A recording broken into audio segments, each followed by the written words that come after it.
Next roundtable, I would like to introduce two wonderful persons. So for the artificial intelligence human development, first of all, Alexei Grinbaum. Please give a clap to Alexei. Alexei, you will be introduced better by Valérie. And second of all, Valérie, please come on stage. Valérie, give her a clap. She was already one of the animators of the workshop yesterday, and she is going to represent Mileva, which we saw a little bit about. Here is your microphone, and have a nice talk. Merci. Shall we sit down? Moi, je parle en français.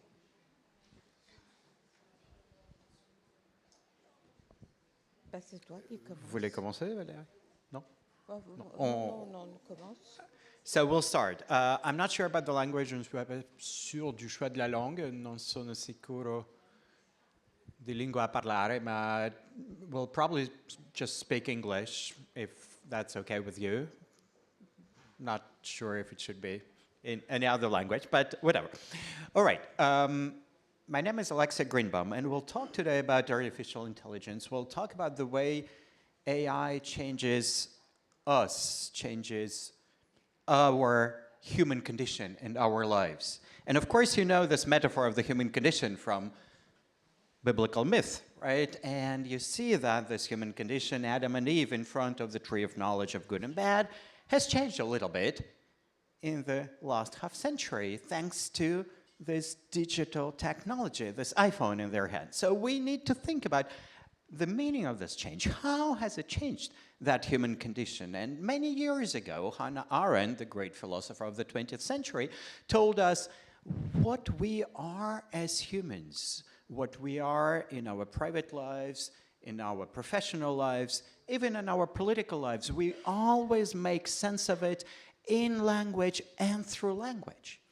And of course, now that we have artificial systems, non-human entities that speak our human language, well, what we are from the private to the professional to the political lives has changed a little bit. So let's try to think about this change a little bit together this morning. And I'll start, before we come to the revolution that has brought this topic of AI on stage, which is the revolution of generative artificial intelligence. You have all heard about ChatGPT. There is, of course, yes. There is also Google Gemini. There is Anthropic Claude. There are many different generative AI models. But let me first remind you about one episode in the story of AI that began really in the middle of the 20th century.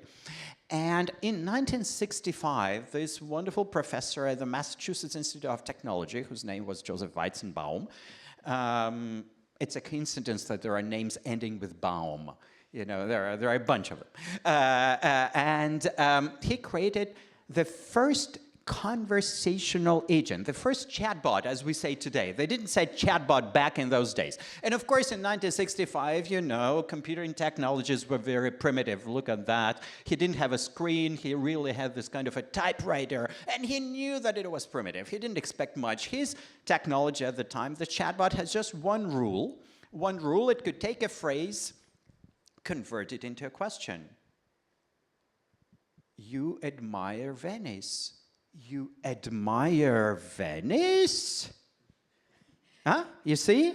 That's what that chatbot was able to do, and that's it. And when Weizenbaum publishes the results of his research, he says, it's a very primitive chatbot. Of course, it's not like a human, but I was surprised, he said. Why was he surprised? He was surprised because humans who spoke with this machine, they knew it was a machine. There was no secret. They knew it was a machine. They started, after several replicas, after several phrases, to project human emotions, human mental states, human, human condition on this machine. They said, you are happy or you are mad at me, while knowing it was a machine. And these projections are unavoidable. These projections, which we call today the Eliza effect, of course, do something to us, even if we know it's a machine. There are things that come through the way of these projections that happen to us. And of course, with technology that is ours today, there are many, many more of these projections. And just to jump to 2017, to the current revolution of generative AI, I prepared this slide for you. And these are two pictures that illustrate the same thing. Two big families of artificial intelligence. On your left, on both pictures, you have what is called symbolic AI, or expert systems, if you like. These are systems based on rules. There can be one rule, like in ELIZA, convert into a question. There can be many more rules. You can have dozens of these rules, or thousands or millions of these rules. What's important is that rules are decided by humans. There is always a human who decides on what rules go into the machine. But there are other types of AI systems that are not based on rules. We call them neural networks, and they are myriads and myriads of little computers, little computing systems, which we call artificial neurons. An artificial neuron is really like a calculator. You remember these primitive calculators that computed sums and products? That's it. But if you put many of them together, the entire network of these little calculators starts doing something quite similar to what our brains do. For example, it can draw pictures like these ones. Both of these have been drawn by these neural networks, and you see that they are pretty good. They kind of resemble Italian paintings, right? But that one, on purpose, I put a picture that is not so good, because you see that there are some things that are not quite human there. Can you see that? There are here, for example, simulakes with a K. That's a mistake or a typo, right? And then there are letters that don't look like letters at all. Something really strange. What is this, right? You see that there is something non-human there, and you understand why. Because these little calculators, they compute zeros and ones. Neurons in our brains, biological neurons, are much more complex than that. They don't just compute zeros and ones, right? So, of course, yes, there is some resemblance, but there is something non-human that enters through this way of computation in our lives. And of course, when we interact with computing systems, there's this little non-human element that will influence us. And through imitation and mimetism, remember your game? Just now, the game of imitation, mirroring, mimetism.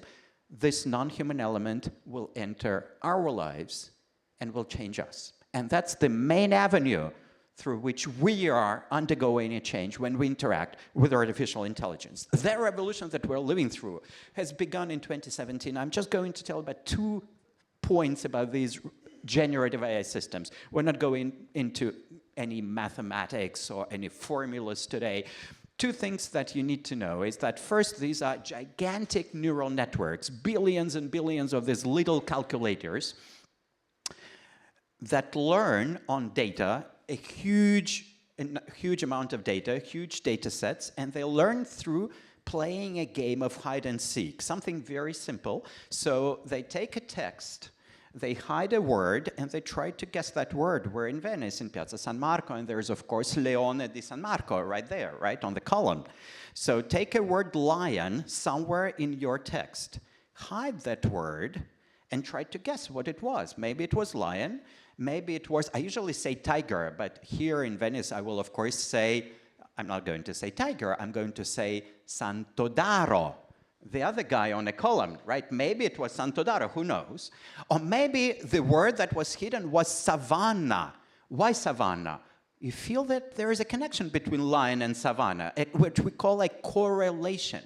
So this huge network, this bunch of calculators computes correlations. Then it shows the word back, it updates all the numbers in the network, and it plays this game trillions and trillions of times. That's called pre-training of artificial neural network, and it lasts for many months. It does eat a lot of energy, by the way, and then you get the result. It can guess the next word. And that is a very important point. The technical name of it is learning by self-supervision. Why self-supervision? Did you notice? There are no humans involved. It just calculates by itself. There aren't any humans, any rules, or anything like this. It just computes by itself. It's a process that is not supervised by humans. but by the machine itself. It's a very important process. It's in the center of today's generative AI systems, but there is something that I need to add to that, and that point is crucial. It's very easy to say. I'll say it to you in one sentence, and it's very difficult to understand. I don't think humans really understand that, but it works. You see, there are things we cannot fully understand, but it works. So this is what I want to say. I told you about words like leone, lion, but that's not quite correct. An AI system divides a text like this, not into words that have human meaning, but into combinations of characters that are called tokens. And this doesn't get translated. Tokens are the same in all languages. We just use the English word. Even in French, en français, on dit les tokens, so tokens. And you see, some tokens do coincide with words, especially in English, because, why is that? There was so much English text in the data, right? But in French, for example, some of them are not words at all. Look at that, AIS, well, what is that? And you see, they are not words, and words carry meaning for us humans. These combinations of letters in French after Z, very often you have a white space. Many words end with Z, so Z white space is a token. Does it mean something? Not really for us humans, right? So this learning is, as we say, asemantic. It doesn't go the way of human meaning, and it produces a result that is human readable, and it gives us a feeling that there is a meaning. We project meaning. You remember projections? We project meaning on something that is just a result of statistical computation. And that is, of course, the greatest result of the current revolution, something we realized in 2017, 2019.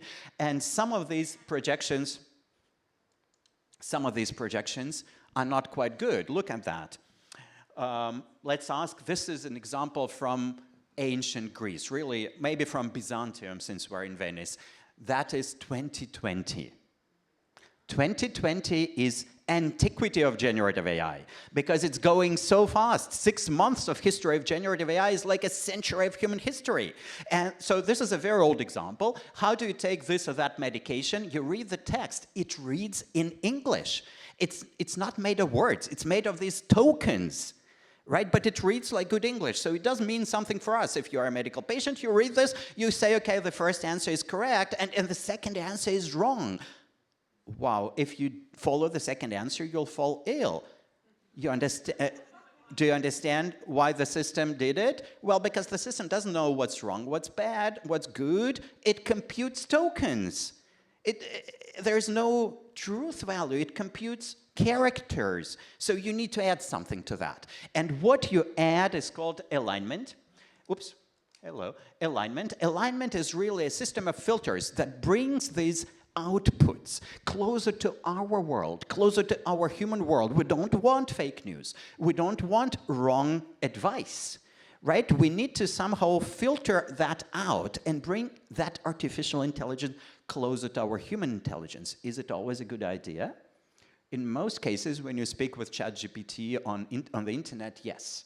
You want something that speaks to you as a human. You want it to be closer to the human world, but not always. Look at this example here. You want to discover, and this is an example of a Nobel Prize in chemistry from a couple of years ago. You want to discover the new foldings of proteins in order to produce new medical drugs, new medication. You don't want it to be too human, because humans have been thinking about this for decades and found nothing. Right? You actually want to unleash the power of non-human intelligence and see whether that can get us somewhere where humans have never been. You see how important non-human is here. So depending on your task, sometimes you want to stay close to the human world, and sometimes you want to go very far. It depends on your goals. All right, so today, you don't have just a transformer and alignment of filters. You also have reasoning models, and this is also a very interesting projection once again. What we call reasoning, I should maybe have put quotation marks, quote-unquote reasoning, is not like human reasoning. the system inside, before it gives you an answer, inside the system, it produces a whole workflow, as we say, a pipeline of different answers. You prompt the system, tell me what the weather bill will be like tomorrow in Venice. By the way, it's going to rain. And the system will not just give me an answer right away. It will go check on the internet, LLM agents, not just producing tokens, but going check things on the internet. It will also write different answers, maybe in different styles, different languages, choose the best ones. It imitates human reasoning, but again, through computation, and that works beautifully. That is what we have today on the internet. We have systems that are really multi-layer, very complex generative AI systems. So let's move on, and just before I start talking a little bit about ethics, and our topic today is also about I work in ethics of artificial intelligence. My last slide is to show you how reasoning, this imitation of human reasoning, has brought us to the level of human performance. 10 years ago, it took us years or months to reach human performance with AI. Today, and this is really already a rather ancient picture, it dates from 1 year ago. 1 year ago is like 19th century, huh? Really. But you see, within just weeks sometimes, we reach human performance, or we go beyond human performance, thanks to this capacity to imitate human reasoning. You see, the power of imitation is fantastic, but this is the imitation done by machines. There is another side of this imitation, the second part of the loop. We as humans, of course, also imitate those with whom we interact, be they human or machines. And that is how our life changes. Usually we oppose humans and machines. We say there is human reasoning, and then there's computation. And the philosopher in the history of Western thinking who said, no, there is no binary opposition, was Thomas Hobbes. Way back in the 17th century, you see Thomas Hobbes, really a visionary philosopher, not only a political philosopher, but also an epistemologist. He said, what our minds do is reckoning, or a Shakespearean word for computation, adding and subtracting. And Leibniz and other people at the time said, wow, this is a great idea from this great mind.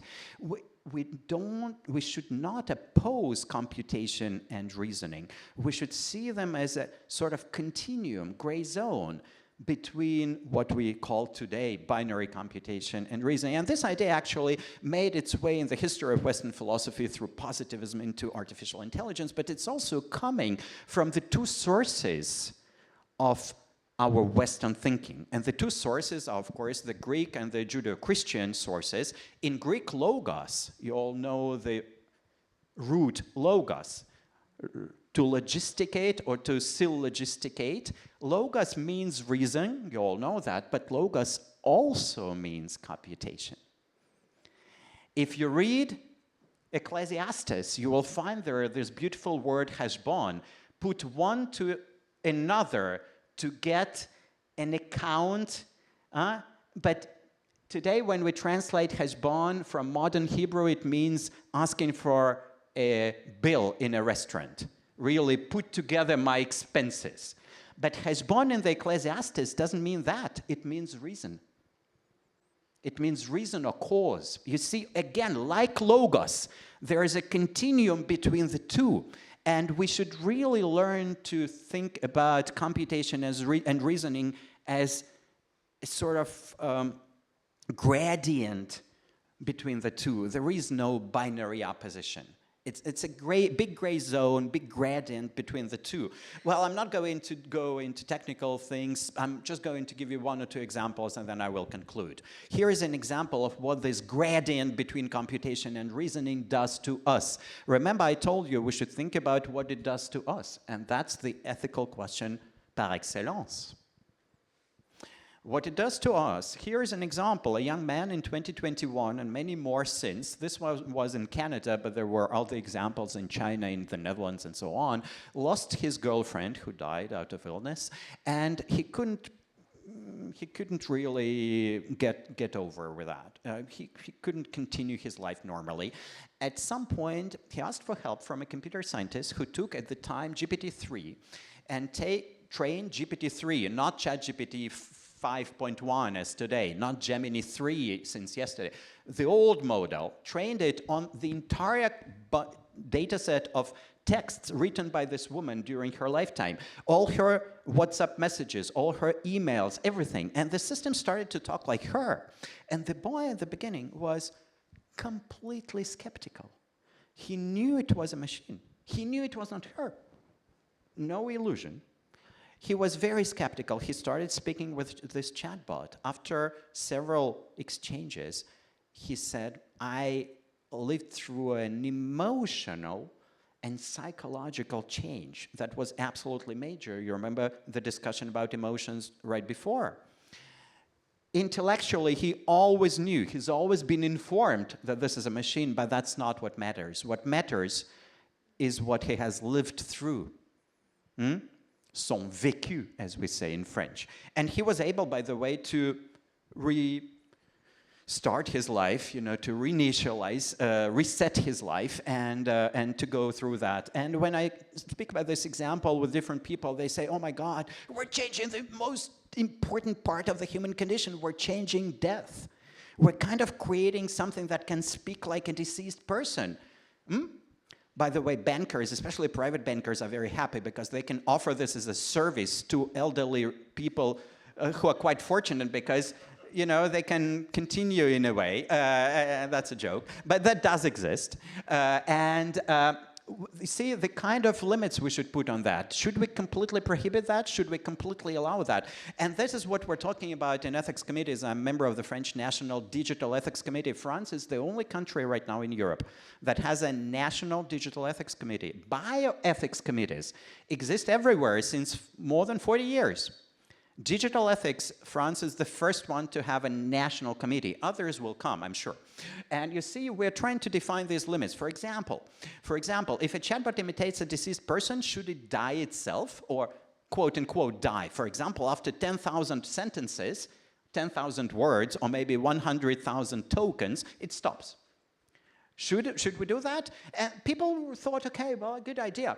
Why not? And then we discovered this August, just a couple of months ago, we discovered that if you take down from the internet something that people like, there will be thousands of people who will be unhappy. We discovered it with OpenAI when they took down ChatGPT 4. There will be thousands of people who would say, I lost a family member. It's like a part of me. It's my best friend. Why did you take it down? So you see, there are ups and downs, there are upsides to these kinds of decisions, and it's a very complex and complicated question. What sort of limits? How should we constrain these systems? And that's what we're talking about at the European level, at the French national level, and of course also at the level of research institutes and research organizations where we work. So why is that important? Because, and I will not give you many more examples today, but just maybe give you one message that begins with Heidegger. Heidegger, and this is in French, I should have put it in English, I think I have it somewhere in English. Heidegger in 1945 writes a very strange book, which is a Socratic dialogue about science. The war is ending. He's hiding in the middle of the fields in Germany in an empty place. And in that empty place, he writes a dialogue between a scientist and a teacher. And the teacher says, we are in a region, a very strange region, where everything is in the best order only if it hadn't been made by anyone. And the scientist understands, but if it hadn't been made by anyone, then there is nothing to be responsible for. And the teacher says, yes, this is the region of speech, of the word. Of the word. The word, as we today would say, not made by humans. And that's a problem in terms of responsibility. Why?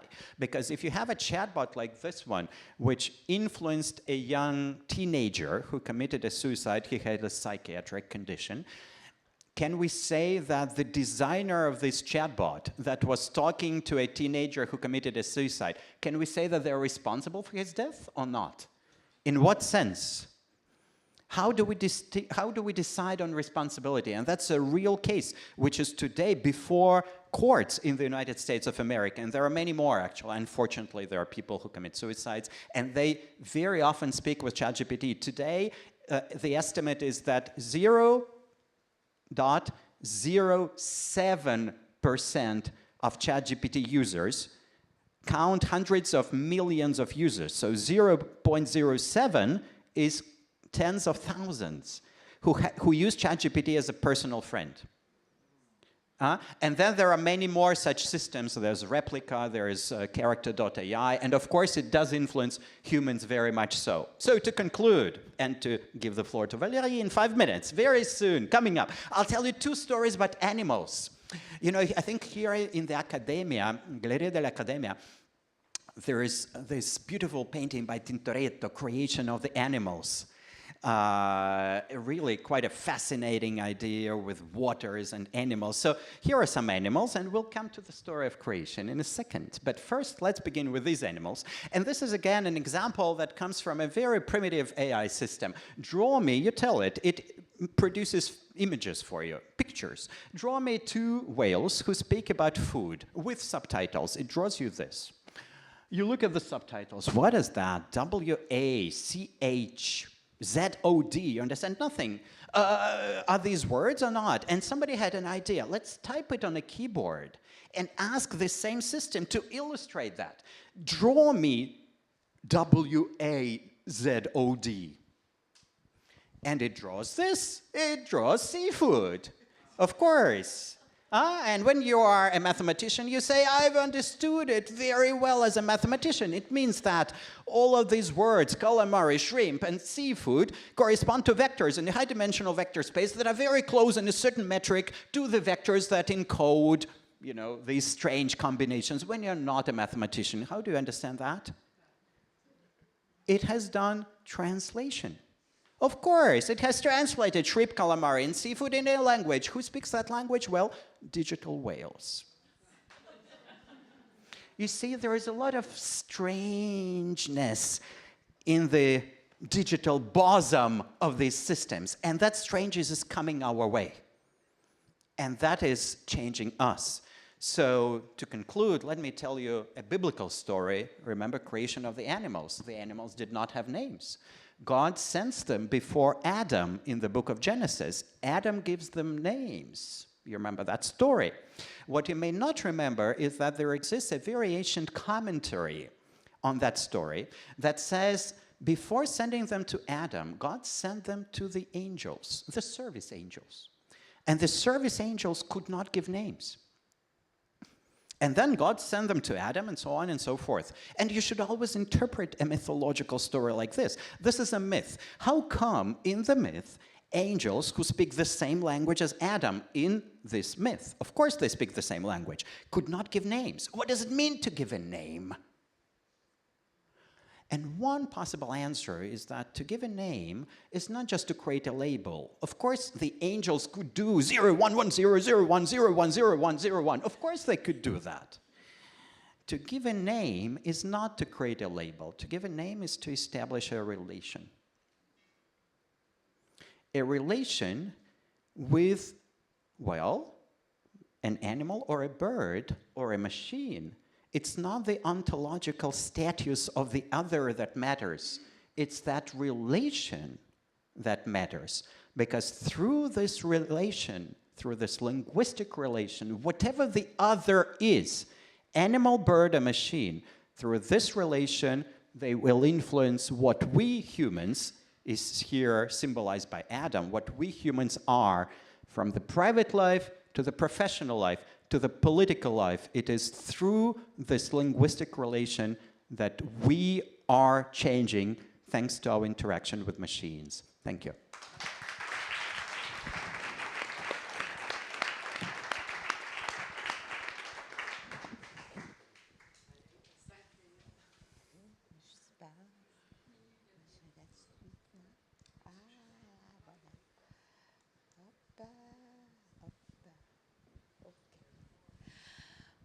Bon, alors, moi je vais parler en français. Je vois qu'il y a quelques francophones qui sont ravis.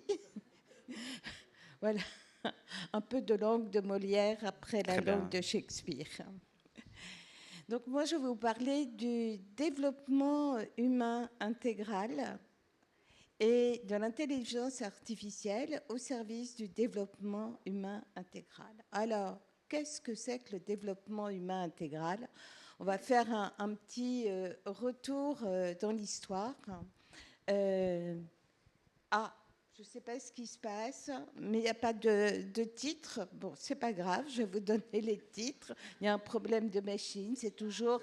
Il y a toujours la technique. En fait, c'est une baleine. C'est une baleine qui a écrit le titre. Qui a avalé des choses, comme Jonas. Voilà. Donc, en fait, ça représente, c'est un graphique qui représente la révolution industrielle. La révolution industrielle, c'est ce qu'on appelle en histoire, en anthropologie, quand on regarde le temps long, très très long, avec beaucoup de perspectives sur toute l'histoire de l'humanité, on a eu en fait que 2 transformations fondamentales. Quand je dis fondamentales, c'est-à-dire que ce sont vraiment des changements, ce sont des faits sociaux totaux qui changent absolument tout. Notre manière de penser, notre manière de vivre, nos relations, nos villes, nos habitudes, l'économie, notre rapport à tout est changé. Et en fait, il n'y en a eu que 2 dans toute l'histoire de l'humanité. La première, c'est au 4e millénaire, entre 3500 et 3000, avec l'invention conjointe de l'écriture, de la ville et de l'État. Et ça a créé ce qu'on appelle la méga-machine politico-bureaucratique, qui sévit toujours. La deuxième, ça commence à la fin du XVIIIe siècle, on y est toujours, avec des phases différentes. C'est la révolution industrielle qui, elle, produit la méga-machine technico-industrielle. Alors, aujourd'hui, vous voyez sur le graphique, on a mis intelligence. Donc, est-ce qu'on est à la veille d'une 3e transformation fondamentale? Ça, c'est un autre sujet dont nous débattrons dans un autre forum avec Alexei. Bon, on va voir si c'est toujours... Ah non, ça y est, on n'est plus en langage baleine. Je ne sais pas pourquoi. Voilà. Alors, lors de la 2e phase de la révolution industrielle, qui est marquée véritablement par l'entrée de l'utilisation de toutes les énergies fossiles, le pétrole, le gaz, bon, le charbon, évidemment, ça c'était déjà avant, mais ça continue. Et surtout, c'est marqué par un changement du monde du travail absolument radical, avec l'apparition de très, très grandes usines intégrées, avec l'apparition de cités ouvrières, avec des gens qui viennent des campagnes, avec des artisans qui deviennent des ouvriers, et avec des conditions de vie extrêmement dures. Et c'est à ce moment-là que le pape Léon XIII, je vous laisse imaginer la relation entre Léon XIII et Léon XIV aujourd'hui. C'est pourquoi le pape Léon XIII, pour la première fois, va s'attaquer à cette question sociale, et ça va être le point de départ de ce qu'on appelle la doctrine sociale de l'Église, dans une encyclique qui s'appelle Rerum Novarum, des choses nouvelles ou de la modernité, où, entre autres choses, il met le point sur la dignité de l'homme, en disant qu'on soit riche, qu'on soit pauvre, l'essentiel, c'est de préserver la dignité de l'homme. C'est la relation à l'autre. Ce que ça veut dire, au-delà de la dignité, ça veut dire si je déshumanise l'autre en faisant un objet, un outil, eh bien, je me déshumanise moi-même. Donc, si je détruis l'autre, je me détruis moi-même. J'ai perdu. Merci. Donc, ensuite, il va y avoir toute une évolution pendant plus d'un siècle.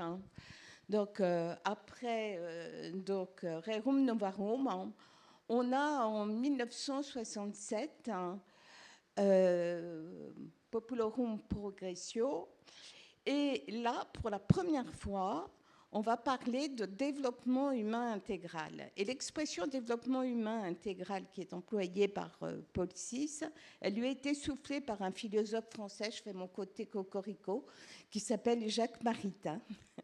Qu'est-ce qu'on entend en fait par développement humain intégral? C'est de dire que d'abord, l'économie, ce n'est pas tout.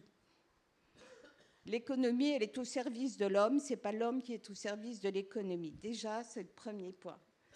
Le deuxième point, c'est de dire que le développement, c'est bien, la croissance, c'est bien, mais il faut prendre en considération l'homme, tous les hommes et tout ce qui constitue un homme. C'est-à-dire qu'un homme, il n'est pas seulement Homo sapiens, parfois Homo demens,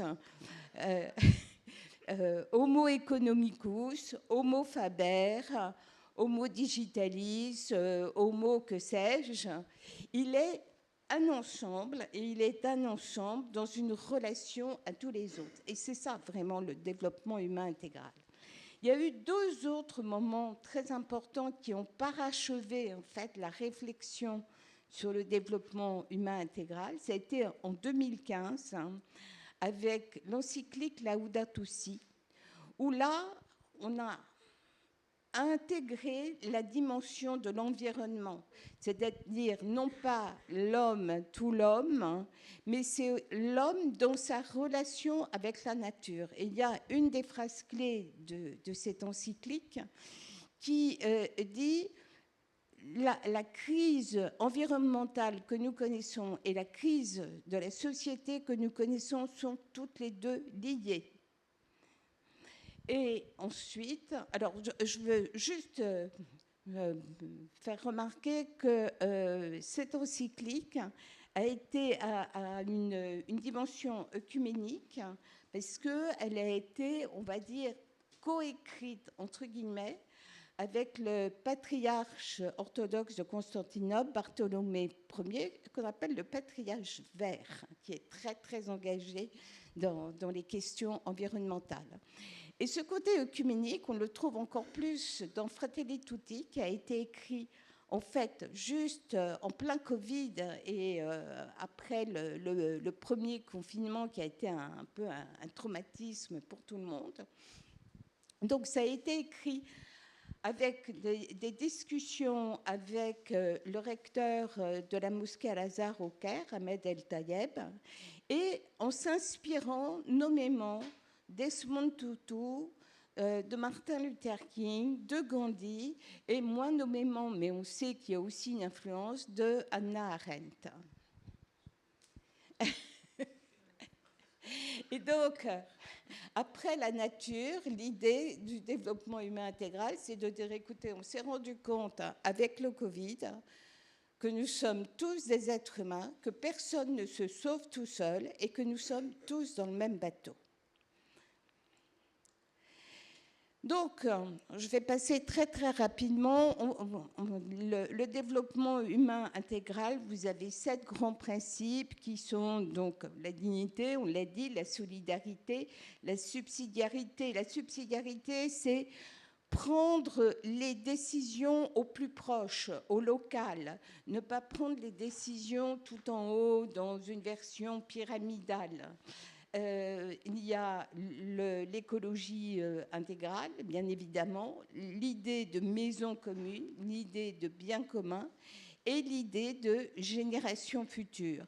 Et quand on dit génération future, c'est quelque chose de très important. On ne parle pas des jeunes, on ne parle pas des enfants ou des bébés d'aujourd'hui, on parle de ceux qui ne sont pas encore nés. C'est très très important de mettre dans le futur cette idée d'un monde à venir. Oui, alors 5 minutes. Donc, nous, on s'est dit qu'on avait là, avec le développement humain intégral, on avait une matrice globale, une vision, on va dire, holistique de l'homme et du monde. Et l'idée a été, à partir de là, de créer un outil d'évaluation. Donc, je passe sur le fait qu'on va vous dire, on a déjà plein de trucs, la RSE, le HDI, les SDG, mais qui sont tous partiels et surtout qui ne sont pas dynamiques. Or, nous, ce qu'on apporte avec l'intelligence artificielle, c'est la possibilité d'avoir véritablement, de mettre en action et en interaction tous les domaines, tous les agents qu'on souhaite mettre en interaction. En l'occurrence, dans notre système, il y en a 579. Et de voir comment ils interagissent, comment ils s'influencent, où est-ce qu'il y a des zones de risque, des zones blanches, parce que quand il n'y a pas d'information, c'est pas qu'il n'y a rien, c'est qu'il se passe quelque chose, l'absence d'information. Et surtout d'avoir un outil dynamique qui nous permet de voir comment ça va évoluer et comment on peut simuler l'impact de nos décisions sur... par rapport aux actions qu'on veut entreprendre. Alors, voilà, hop, on va aller tout de suite aux résultats sur Venise. Donc, nous avons appliqué notre système à Venise. Selon, oui, évidemment, la baleine est encore de retour. Donc, dans le canal du Giudecca, là. Oui, oui. Le 1, c'est le niveau basique. Le 2, c'est le niveau amélioré. Le 3, c'est le niveau participatif. Le 4, c'est résilient. Et le 5, c'est régénératif. Donc, aujourd'hui, Venise est au milieu. Voilà. Et on voit que les 3 points, où les résultats sont les moins bons, c'est la dignité, l'éducation et la société. Et les meilleurs résultats sont sur la culture et les générations futures. Alors, j'ai pas trop le temps de... là, on est en train de me dire, voilà... La baleine fait de la censure. La baleine fait de la censure, mais je serai plus forte que la censure de la baleine. Donc, en fait... Ce sont les tokens. Les deux verrous qui empêchent Venise d'aller au-delà de monter dans les sphères du développement humain intégral, c'est le problème du détournement du logement résidentiel vers la rente touristique et un sujet que nous n'aborderons pas aujourd'hui, qui sont les flux financiers souterrains. Sous l'eau, peut-être, non? Pourquoi souterrain? Voilà. Alors, écoutez, voilà, moi, je pense qu'il y a un problème. Hein, là, quand même, je fais l'objet d'une censure grave. Voilà, mais écoute, j'arrête là.